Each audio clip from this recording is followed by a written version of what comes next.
Belə deyim Səbinə xanım, uşaq inkişaf ləngiməsini bəzən valideynlər görməzdən gəlir. 2 yaşında uşağın göstərəcəyi inkişaf nəticəsi ilə 5 yaşındakı uşağın göstərəcəyi bir nəticə eyni ola bilməz. Sizcə Səbinə xanım, erkən müdaxilə nə vaxt olmalıdır? 5 yaşında danışan və suallar verib ətrafı kəşf edən uşağın akademik fəaliyyəti nə qədər güclü ola bilər? Yəni o uşaq məktəb uşaqları ilə, yaşıdları ilə nə dərəcədə uyğunlaşa bilər? Yəni ən böyük səhvi biz orada etmiş oluruq ki, vaxt itkisinə səbəb olur və gözləyirik. Salamlayıram hər birinizi. Biz bu vaxta qədər çox önəmli mövzuları burada müzakirə etmişik və bu gün müzakirə edəcəyimiz mövzu düşünürəm ki, hər birimiz üçün çox önəmlidir və narahat olmalıyıq. Çünki son zamanlar uşaq inkişaf ləngimələrinin sayı artmaqdadır və bəzən düzgün pedaqoji yanaşma olmadıqda, düzgün yanaşmalar olmadıqda çox əfsuslar olsun ki, mənfi nəticələrlə üzləşirik. Ona görə də bugünkü həmsöhbətim Zəka Adası Tədris Mərkəzinin təsisçisi Səbinə xanımdır. Səbinə xanım, xoş gəlmisiniz. Mən bugün istərdim sizlərlə bu məsələyə aydınlıq gətirək və düşünürəm ki, valideynlər üçün də çox maraqlı olar. Çünki bəzən uşaqlarda inkişaf ləngimələri olur və valideynlər dərinliyinə belə varmırlar ki, bu sonucda nəyə gətirə bilər, çıxara bilər. Uşaq inkişaf ləngiməsi ümumiyyətlə nə deməkdir? Salam, hər vaxtınız xeyir. Bəli, son illərdə uşaq inkişaf ləngimələri həddindən çox yayılıb və bunun təəssüf ki, dəqiq səbəbləri bilinmir ki, biz onun qarşısını ala bilək. Ancaq valideynlər evdə bunu necə bilə bilər ki, yəni uşağında inkişaf ləngiməsi var və yaxud yoxdur. Bir neçə əlamətlər var ki, bunlar uşağın inkişafının yaşına uyğun olmadığını göstərir. Bunlar hansılardır ən əsasları? Uşağın 0-3 yaş arası uşaqlarda ad reaksiyasının olmaması, göz kontaktının zəif olması, söz bazasının olmaması və uşaq ətrafdakı gördüyü heç bir şeyi adlandıra bilməməsi, tanımaması, bu əlamətlərin olması və hər yaş dövründə də bu sadaladığım əlamətlərin daha da dərinləşməsi uşaqlarda inkişaf ləngiməsinə gətirib çıxarda bilir. Belə deyim Səbinə xanım, uşaq inkişafləngiməsini bəzən valideynlər görməzdən gəlir. Mən məktəbəqədər təhsil müəssisəsi üzərindən danışmaq istəyirəm ki, bəzən valideynlər deyir, əmisi də belə idi, dayısı da belə idi və yaxud da ki, ərköyündür. Bəzən ərköyünlüklə bunu əlaqələndirirlər və yaxud kimsə ailədə bu cür olubsa ona bənzətməyə çalışırlar və yaxud daha çox üzləşdiyimiz problemlərdən biri telefon qarşısında çox olub deyənə bu cür olub, əslində uşağım normaldır deyir. Və biz bilirik ki, burada hansısa bir dərin izlər var. Mütləq bir psixoloqun müayinəsi olmalıdır. Uşaq inkişafləngiməsini biz qarşısını ala bilərik. Uşaq inkişaf ləngiməsi baş verdikdə bu ilk öncə nitqlə əlaqəli olur. Biz digər çıxışlarda bunu müzakirə edəcəyik mütləq sizlərlə. Nitqdə olmadıqda da inkişaf ləngiməsi baş verir. Amma biz valideynləri necə izah edə bilərik ki, bəzən valideynlər uşaqların bu qüsurlarını görməzdən gəlirlər sanki və yaxud da ki, qəbul etmək istəmirlər. Düzdür, əlbəttə ki, razıyam və tez-tez rastlaşdığımız bir haldır bu. Qohumlarda kimlənsə müqayisə və yaxud da ki, ətrafdakı uşaqlarla müqayisə və ətrafdakı insanların anaya təsiri. Əslində, analar çox erkən yaşlarda bunu hiss eləyir və başa düşür ki, uşağında nəsə var. Amma onu həm adlandıra bilmir həmin inkişaf problemini, həm də kənardan ki, deyilir, danışacaq, hələ gözlə, hələ tezdir, yaşı azdır. Lakin belə bir misal gətirim sizə. 2 yaşında uşağın göstərəcəyi inkişaf nəticəsi ilə 5 yaşındakı uşağın göstərəcəyi bir nəticə eyni ola bilməz. Çünki 2 yaşında uşaq danışmağa başlayır, suallar verir, ətrafı kəşf eləyir və öyrənməni daha da artırır digər yaşlarda. Və 5 yaşında isə akademik fəaliyyətə hazır olur. Yəni bu uşaq məktəbəqədər hazırlığa, məktəbəqədər dövrə artıq hazır vəziyyətdə olur. Lakin həmin uşaq 5 yaşında, belə deyək də biz gözləsək, vaxt itirsək və 5 yaşında danışan və suallar verib ətrafı kəşf edən uşağın akademik fəaliyyəti nə qədər güclü ola bilər? Yəni o uşaq məktəb uşaqları ilə, yaşıdları ilə nə dərəcədə uyğunlaşa bilər?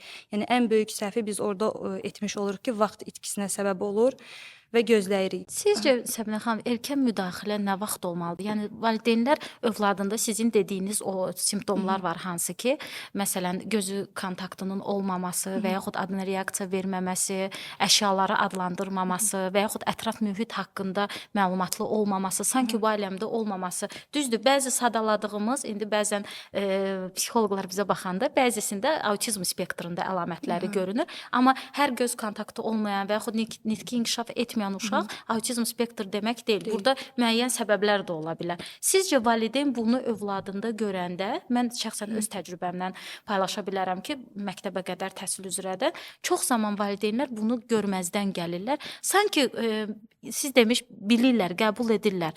Bilirlər, amma qəbul etmək istəmirlər. Zamanı sanki aşırmaq istəyirlər ki, zamanla bu düzələcək. Erkən müdaxilə nə zaman olmalıdır? Erkən müdaxilə ilk əlamətlər hiss olunduğu andan olmalıdır. Məsələn, bu 1 yaşında da ola bilər. 1 yaşında uşaq nələri bacarmalıdır? Ən azından emosional ünsiyyətə girməlidir. Ən azından deyilən komandaları başa düşməlidir. Al, ver, qoy, gətir kimi sözləri başa düşməli, anlamalıdır. Və yaxud da ki, adına reaksiya verməlidir. Və yaxud 1 yaşında uşaq artıq öz ata-anasını tanımalı və kənar insanlardan ayırd eləməlidir. Bu əlamətlərdən valideyn artıq bir neçəsinin olmadığını müşahidə eləyirsə, deməli ləngimə başlamış sayılır. Bu təkcə nitqlə də əlaqəlidir, bu zehni inkişafla da əlaqəlidir. Çünki bizim anlamamız, qavramamız, zehni inkişafımız nə qədər çox inkişaf eləyərsə və vaxtında inkişaf eləyərsə, bu zaten birbaşa bizim nitqimizə də təsir eləyəcək. Əgər bu əlamətlərdən bir neçəsi müşahidə olunarsa, ilkin müdaxiləyə artıq başlamaq lazımdır. Erkən müdaxilə üçün valideynlər çox gözləməməlidir. Bəzən deyirlər ki, 3 yaşı tamam olsun, daha sonra müdaxilə edək. Əlbəttə ki, bu belə deyil. 3 yaşına kimi uşaq nələri bilməlidir? Məsələn, 3 yaşındakı uşağın 3000-ə yaxın söz bazası olmalıdır. O uşaq ətrafda gördüyü hər şeyi adlandırmalıdır və 2 sözdən ibarət qısa cümlələr qurmalıdır. Əgər bu uşaqda bu əlamətlər yoxdursa, deməli artıq müdaxilə olunmalıdır. Çünki 3 yaşından sonra təəssüf ki, istədiyimiz nəticəni əldə eləyə bilmirik və əlbəttə ki, faiz aşağı düşür. Dediyim kimi 0-3 yaş uşağın öyrənməsində, nitqində və zehni inkişafında əsas təməlin qoyulduğu bir dövrdür. Yəni həmin dövrdə təməl qoyulur və 3 yaşından sonra o təməl sadəcə inkişaf elətdirilir. Yəni 3 yaşından sonra sıfırdan nitq öyrətmək və yaxud da ki, sıfırdan anlamanı, başa düşməni düzəltmək, yəni istənilən o nəticəni verməyəcək və uşağın illər artdıqca, yaş artdıqca, çünki bu təlim prosesi belə qısa bir zamanda olması deyil.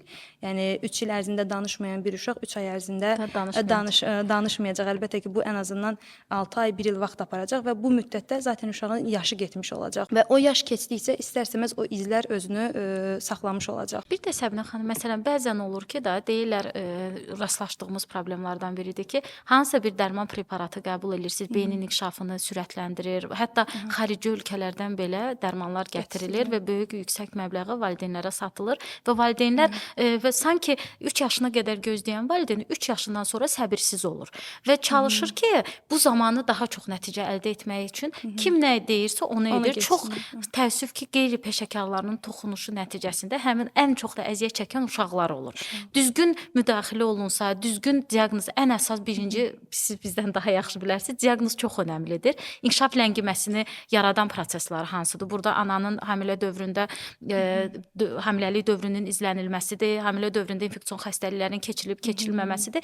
Bir fakt, çox faktlar var da burada. Yəni inkişaf ləngiməsi birdən yaranmır. Amma bəzən məsələn bizə bağçaya uşaqlar gələndə valideyn deyir ki, bu uşaq doğulanda çox normal idi. Sadəcə son 1 ili bu uşaq elə bil geriliyir. Amma mən düşünürəm ki, uşaq inkişaf geriliyindən doğulur. Bilmirəm düz düşünürəm yoxsa. Yəni bu sonradan yaranan bir proses deyil.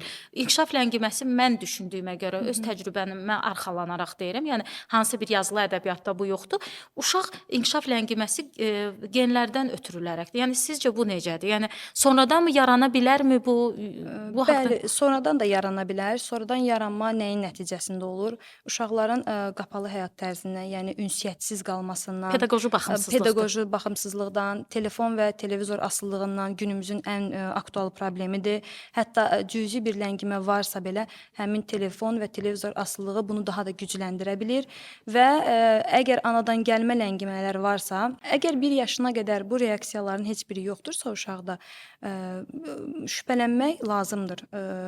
Ən azından bir uşaq pediatr ola bilər, uşaq nevropatoloq ola bilər, hər hansı bir psixoloqla ola bilər, məsləhətləşməkdə fayda var.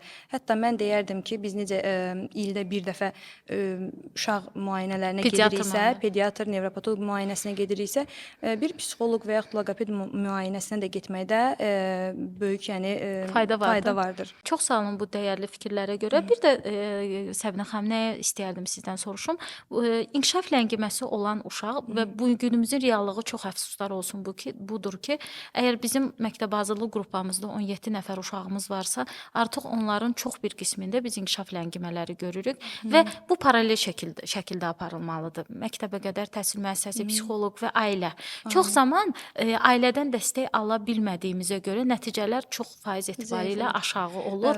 Çünki siz demişkən bəzən ana bu problemi görür, bu problemi araşdırmağa çalışır, amma ailədən dəstək almadığına görə, gücsüz olduğuna görə nəticələrimiz çox aşağı olur. Bu zaman biz nə edə bilərik? Yəni ailədən dəstək görmədikdə faizlər çox aşağı olur. Yəni və biz bu ümumiyyətlə ləngiməni var yarım il ləngimə olur, 1 yaş ləngimə olur. Normalda öz təcrübəmdən paylaşa bilərəm sizinlə ki, məsələn, əgər yarım il ləngimə varsa, hansısa bir dəstək almırsa uşaq, illər keçdikcə bu ləngimənin 1 il, 2 il, 3 il artıra bilir uşaq inkişafləngiməsini. Bu zaman valideyn uşaqdaləngiməni görürsə, hansı müddətdə yəni əgər yarım il ləngiməsi varsa, hansı bir müddətdə biz bunu tələfi edə bilirik? Bilirəm bu uşaqdan da asılıdır, uşağın böyüdüyü ailədən də asılıdır, amma ən az qısa müddətdə bunu nə zaman tələfi etmək olar? Bu mövzunu belə izah eləyim ki, biz həmişə valideynlərə də ilkin yoxlanış zamanı məlumat veririk ki, uşaq inkişafı elə bir məsələdir ki, o bir tərəfli heç cürə inkişaf edə bilməz. Burada həm ailənin, həm getdiyim mütəxəssisin, müəllimənin mütləq şəkildə rolu böyük olmalıdır. Əgər ailə və psixoloq birlikdə işləyəcəksə və yaxud loqoped, istər məktəbəqədər müəllimə, çox gözəl nəticə alınacaq qısa zamanda. Amma bu birbaşa uşağın da inkişafı ilə əlaqəlidir deyə, burada vaxt demək heç cürə düzgün deyil. Yəni bu qeyri-peşəkarlıq olacaq ki, 3 ay gəlsin danışacaq, 6 ay gəlsin onun anlama və qavraması normal qaydasında olacaq. Bu çox səhv bir məlumat ola bilər. Ona görə burada mütləq şəkildə ev tapşırıqlarının yerinə yetirilməsi, evdə, yəni biz əgər 1 saat məşğul oluruqsa uşaqla, digər bütün saatları uşaq evdə keçirilir və mütləq şəkildə ev şəraitində də o uşaqla təlimlər keçirilməlidir. Və bir uşaq əgər artıq məktəbə başlayıbsa, bəzən məktəbəqədər dövrdən də əvvəl bilinmir inkişaf ləngiməsi, necə bilinmir? Yəni ailələr görməzdən gəlməsi və artıq o uşağın məktəb fəaliyyəti dövründə bunun üzə çıxması, biz həmişə deyirik ki, artıq gecikmiş sayılır və bu gecikmə dövründə kompleks şəkildə işləmək lazımdır. Həm məktəb təlimləri, fərdi təlimlər və ailənin evdə qalan bütün saatları o uşaqla məşğul olması müəyyən qədər həmin yaş həddinə gətirib çatdırmaq olar, amma dediyim kimi artıq izlər özünü göstərəcək. Baxın, ləngiməni, uşaq inkişaf längiməsini biz görürük, amma qəbul etmirik və heç bir mütəxəssisə müraciət etmirik. Burada autizma çevirmə var, yoxsa yoxdur? Autizm spektr pozuntuya çevirmə var, yoxsa sadəcə uşaqda inkişaf ləngiməsi olacaq, nitq inkişaf etməyəcək, cəmiyyətə uyğunlaşa bilməyəcək? Autizm spektr pozuntusu özü-özlüyündə çox dərin bir mövzudur və o sonradan yaranmır. O anadan gəlmə olur və öz xüsusi əlamətləri var ki, onları biruzə verir, göstərir. İnkişaf ləngiməsində isə müəyyən əlamətlər eyni əlamətlərdən bəziləri göstərə bilər inkişaf ləngiməsində də. Məsələn, ad reaksiyasıdır, göz kontaktıdır, fikir verirsinizsə, hər ikisində də eyni əlamətlər göstərə bilər. Sadəcə inkişaf ləngiməsi düzgün və doğru təlimlə həm əlamətlərini itirə bilər, həm də risk qrupundan çıxa bilər o uşaqlar və dediyim kimi uzun müddətli təlimin nəticəsində o uşaqlar öz yaş səviyyəsinə gəlib çata bilər. Yəni tam dəyişə bilir o uşaqlar. Dəyişə bilir. Yəni inkişaf ləngiməsi öz inkişafını tamamlaya bilir. Yəni oləngiməni aradan götürmək mümkün ola bilir. Amma autizmdə elə bir vəziyyətdir ki, orada artıq təəssüf ki, yəni onu etmək alınmır. Səbinə xanım, çox sağ olun gəldiyiniz üçün, dəyərli fikirlərinizi bizimlə bölüşdüyünüz üçün. Sonda valideynlərə sözünüz nə olardı? Sonda ən çox valideynlərə bildirmək istəyərdim ki, uşaqlarına qarşı çox diqqətçil olsunlar. Onların hər davranışını, hər hərəkətini, hətta doğulan gündən belə deyərdim ki, müşahidə etsinlər. Yəni bir mütəxəssislə məsləhətləşməyin heç bir ziyanı yoxdur. Əksinə faydası var ki, onun gözündən görmüş olarlar övladlarını və ən əsas da kənardan kim nə deyirsə desin, bir uşağın həyatı belə ailədən asılıdır, anadan, atadan asılıdır. Yəni o uşağın gələcəyini kənardan deyilən sözlərlə istiqamət verməsinlər. Təşəkkür edirəm sizə, minnətdaram. Hörmətli valideynlər, uşaqlar bizim gələcəyimizdir. Ona görə kiçik vaxtlarından Səbinə xanım da buyurduğu kimi onların hər bir xüsusiyyətlərini diqqət yetirək. Çünki yaş artdıqca izlər daha da dərinləşir və nəticə əldə etmək daha da çətin olur.